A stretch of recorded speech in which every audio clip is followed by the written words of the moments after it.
శ్రీ గురుభ్యో నమ. గురుపౌర్ణిమ విశిష్టత.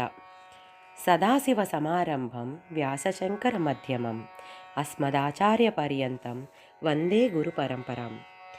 ఆషాఢశుద్ధ పౌర్ణమి వ్యాసుని జయంతి. ఆ రోజు వ్యాస పౌర్ణమి అని కూడా అంటారు.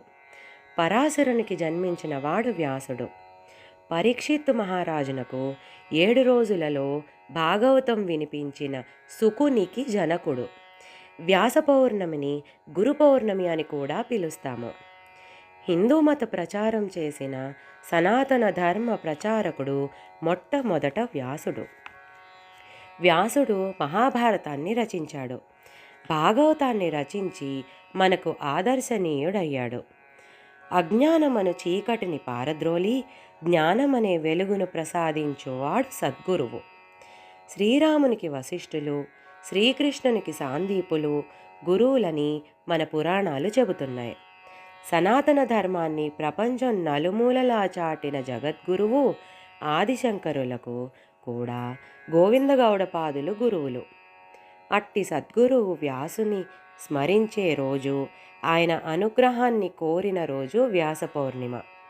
జ్ఞానగురువులనే కాకుండా మనకు విద్య సంస్కారమును నేర్పునేటి గురువులను కూడా పూజించి వారి అనుగ్రహమునకు పాత్రులగుట మన విధి. హిందువులందరూ వ్యాస పౌర్ణమిని ఇంటింటా వాడవాడలా జరుపుకుందాం. మన హిందూ ధర్మాన్ని ప్రచారం చేసి తరిద్దాం. నేటి తరానికి గురువు విశిష్టతను, వారిని గౌరవించే పద్ధతిని నేర్పి ముందుకు నడిపిద్దాం. మహాభారత భాగవతములనే కాకుండా అష్టాదశ పురాణములను రచించిన వ్యాసుని వారసులము మనము. వ్యాసుడు సృజించని విషయమే లేదన్న నానుడిని చాటి చెప్పుదాం.